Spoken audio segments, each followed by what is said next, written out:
Hello students, आपका हमारे channel TG2 अड्डा में स्वागत है। आज हम लोग इंडक्शन मोटर के कुछ इम्पॉर्टेंट क्वेश्चन डिस्कस करेंगे बच्चों। अगर आप मेरे चैनल पर नए हैं तो प्लीज़ मेरे चैनल को लाइक करिए, शेयर करिए एंड सब्सक्राइब करिए, जिससे आप लोगों की तैयारी अच्छे से हो सके। और अगर आप मेरे चैनल पर नए हैं तो प्लीज़ मेरे चैनल को लाइक करिए, शेयर करिए एंड सब्सक्राइब करिए।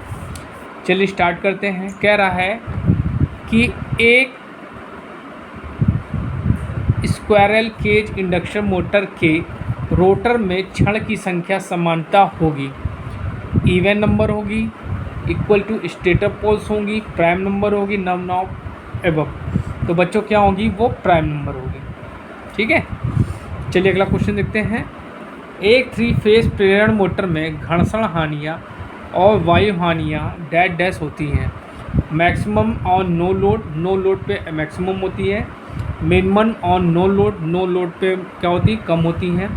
Remain same at all loads, मतलब समान सारे लोड्स पे समान रहती हैं। और चौथा ऑप्शन आपको दिया है नन। तो बच्चों आंसर क्या होगा? मैक्सिमम, नो लोड पे मैक्सिमम होती है। ठीक है, चलिए अगला क्वेश्चन देखते हैं। एक प्रेरण मोटर के स्टेटर और रोटर के बीच एयर गैप लगभग होता है। ठीक है, 2 से 4 सेंटीमीटर, 1 से 4 सेंटीमीटर, 1 से 4 मिलीमीटर, 4 से 6 सेंटीमीटर। तो जो बच्चों आपका एयर गैप होता है, एयर गैप, ठीक है, वो क्या होता है आपका? 1 cm टू 4 cm होता है। 1 सेंटीमीटर से लेकर सेम 4 सेंटीमीटर होता है। ठीक है, और इसमें क्या होता है?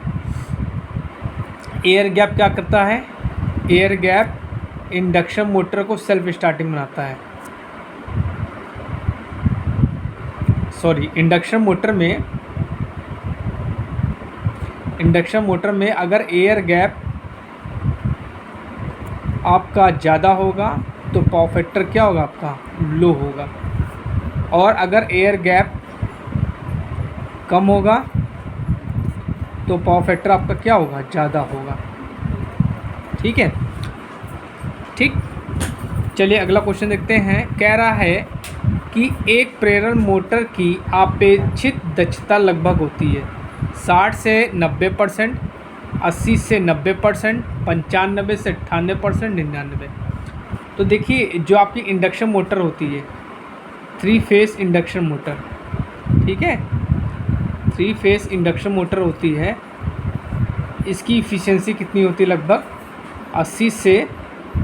80 टू 90% होती है। ठीक है, और ये जो आपको दिया है 95 से 98%, ये होता है आपका ट्रांसफार्मर की इफ़िशियंसी। ठीक है, कह रहा है प्रेरण मोटर की संचालन गति डैश डैश के बराबर नहीं हो सकती।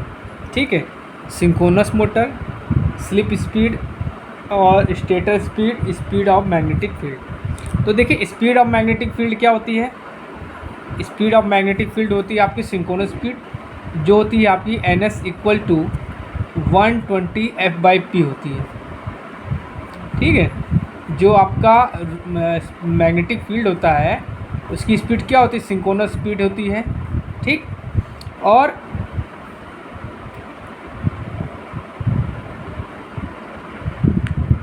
ठीक, और जो आपकी इंडक्शन मोटर में 3 फेस इंडक्शन मोटर में क्या होता है? NS बड़ा होता है आपका NR से। ठीक, अगर जब NS NR के बराबर हो जाएगा तो ये आपकी क्या होगी? सिंक्रोनस मोटर की तरह कार्य करने लगेगी। लेकिन क्या होता है, जो NS होती है सिंक्रोनस स्पीड, वो क्या होती है? रोटर की स्पीड से बड़ी होती है। मतलब रोटर की स्पीड जो होती है हमेशा सिंक्रोनस स्पीड से कम होती है। तो इसमें आंसर क्या हो जाएगा? Synchronous motor.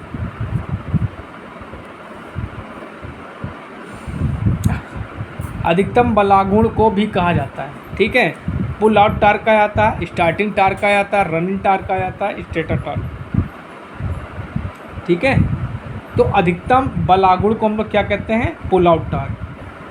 ठीक, अगर आप जैसे कैरेक्टरिस्टिक देखेंगे 3 फेस इंडक्शन मोटर का, ठीक, तो यहाँ ये आपका स्टार्ट होता है ऐसे, ठीक, तो ये जो टार्क होता है ये आपका क्या होता है? मैक्सिमम टार्क होता है। इसको हम लोग बोलते हैं पुल आउट टार्क। क्या बोलते हैं? Pull out torque. ठीक, उसके बाद कैरेक्टरिस्टिक ऐसे बनता है इसका। ठीक, और जो टार्क स्लिप का आपका टार्क स्लिप का जो कैरेक्टरिस्टिक होता है वो क्या होता है? रेक्टेंगुलर पैराबोला होता है। रेक्टेंगुलर पैराबोला होता है। ठीक, चलिए अगला क्वेश्चन देखते हैं। रोटर की इनपुट पावर को समानता कहा जाता है। ठीक, एयर गैप पावर कहा जाता है, आउटपुट पावर कहा जाता है, इनपुट पावर कहा जाता है, मैकेनिकल पावर। देखिए, स्टेटर से आपकी पावर आई, स्टेटर से आपकी किस में गई? एयर गैप में गई, और एयर गैप से कहाँ जाती है? आपकी रोटर के इनपुट। रोटर इनपुट कहलाएगा।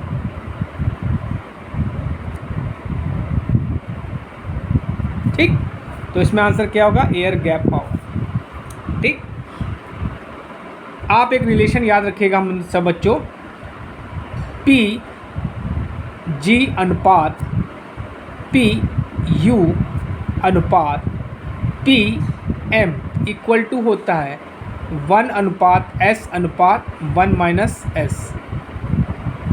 ये आपकी रोटर की मैकेनिकल पावर हो जाएगी,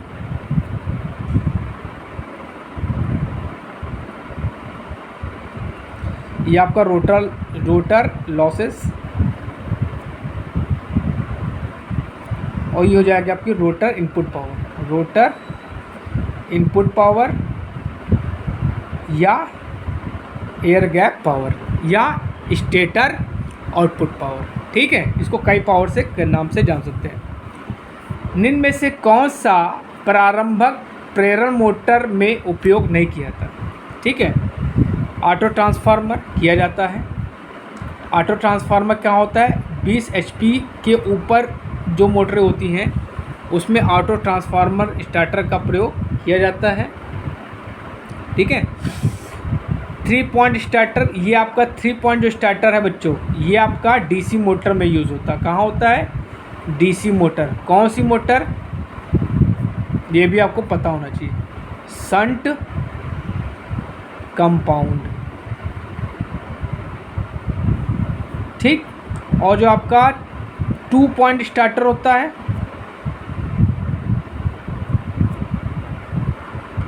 ये सब बच्चों आपके जवान पर रटा होना चाहिए। ठीक है, इसमें हम लोग सीरीज मोटर का प्रयोग करते हैं। स्टार डेल्टा स्टार्टर में क्या होते हैं? 6 टर्मिनल होते हैं। 6 टर्मिनल होते हैं। कहाँ पे यूज़ करते हैं? 5 HP से लेकर 20 HP तक की मोटरों में इसका प्रयोग करते हैं। ठीक, डोल स्टार्टर का प्रयोग हम लोग 3 HP से लेकर 5 HP तक की मोटरों में करते हैं।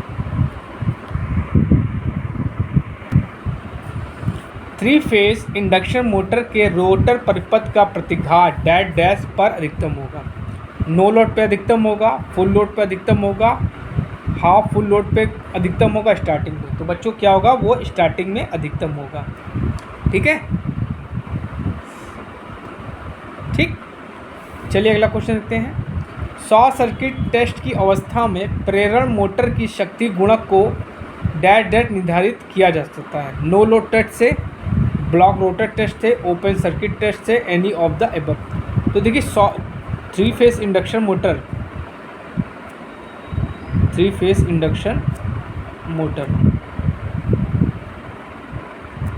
इसमें क्या होता है?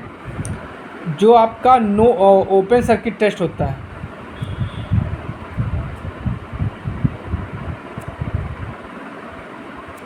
उसमें क्या होता है? आपका हम लोग आयरन लॉसेस निकालते हैं। क्या निकालते हैं? Iron losses. और जो ब्लॉक रोटर टेस्ट होता है, इससे हम लोग क्या निकालते हैं, कॉपर लॉसेस। ठीक, तो क्या होगा, ब्लॉक रोटर टेस्ट। एक double squirrel cage induction motor में होते हैं rotor moving in opposite direction, parallel winding on stator, parallel winding of stator, series winding in stator.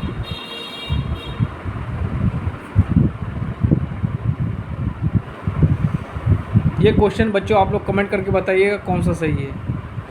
ठीक है, चलिए अगला क्वेश्चन देखते हैं। एक प्रेरण मोटर के प्रारंभ में अधिकतम बलागुण प्राप्त करने के लिए निम्नलिखित में से स्थिति संबंध होनी चाहिए। देखिए, आपके टार्क दो होते हैं बेटा, टार्क आपके दो होते हैं। एक होता है आपका स्टार्टिंग टार्क, एक होता है आपका रनिंग टार्क। इसको हम लोग स्टार्टिंग को टी एस से रिप्रेजेंट करते हैं और इसको हम लोग टी आर से। ठीक, मैक्सिमम, इसके मैक्सिमम के लिए कंडीशन क्या होती है मैं दोनों बता देता हूँ। मैक्सिमम के लिए इसके लिए कंडीशन होती है R2 बराबर X2, मतलब रोटर का रेजिस्टेंस रोटर के रिएक्टेंस के बराबर होगा। तो इसमें तो आंसर आपका ये हो जाएगा। ठीक, और अगर आपसे रनिंग टार्क का पूछे तो ये होता है R2 equal to S into X2। ठीक, देखिए मेन कंडीशन यही होती है, लेकिन आपका स्टार्टिंग में जो स्लिप की वैल्यू होती है 1 होती है, इसलिए क्या होता है ये आ जाता है। ठीक है, तो ये आपका रनिंग टार्क मैक्सिमम के लिए कंडीशन और ये स्टार्टिंग टार्क के मैक्सिमम के लिए ये कंडीशन है। निम्न में से कौन सा प्रेरण मोटर नहीं है? स्क्वायरल केज मोटर है, ठीक है, स्लिप रिंग मोटर है, ठीक है, रिलेक्टेंस मोटर नहीं है, डबल केज भी है। तो इसमें आंसर क्या हो जाएगा बच्चों आपका रिलेक्टेंस। रिलेक्टेंस मोटर जो है आपकी इंडक्शन मोटर नहीं है। एक प्रेरण मोटर के रोटर धारा के कारण स्टेटर कोर के सापेक्ष घूर्णी क्षेत्र की गति होती है। एन होती है, एस इंटू एन एस होती है, एस होती है और एन एस होती है और एस एन होती है। देखिए आपके अब क्या बता, रोटेटिंग मैग्नेटिक फील्ड की बात कर रहा है, रोटेटिंग मैग्नेटिक फील्ड। तो रोटेटिंग मैग्नेटिक फील्ड की जो आपकी स्पीड होती है बेटा वो क्या होती है, एन एस होती है। मतलब इसको बोलते हैं सिंक्रोनस स्पीड। क्या बोलते हैं, सिंक्रोनस स्पीड।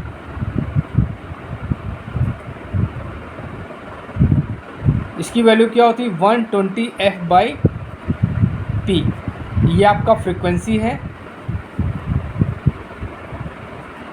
ये आपका पोल्स है। ठीक, और एन आर जो होती है ये होती है आपकी रोटर की speed, speed of rotor, speed of rotor. ये क्या होती है, एन एस से छोटी होती है। और इन दोनों का जो अंतर होता है वो क्या कहलाता है, स्लिप कहलाता है। N S minus N R upon N S into 100। ठीक, ये भी आपको पता होना चाहिए। प्रेरण मोटर के पूर्ण वृत्त आरेख के द्वारा खींचा जा सकता है। No load test data only, block rotor test data only, stator resistance test data only, no load block rotor test and stator. तो बच्चों इसमें आंसर क्या हो जाएगा, ये चौथा आपका बिल्कुल सही है। हम लोग क्या करते हैं, सर्किल डायग्राम से फ्रीक्वेंसी नहीं ज्ञात कर सकते हैं। बस क्या, फ्रीक्वेंसी नहीं ज्ञात कर सकते,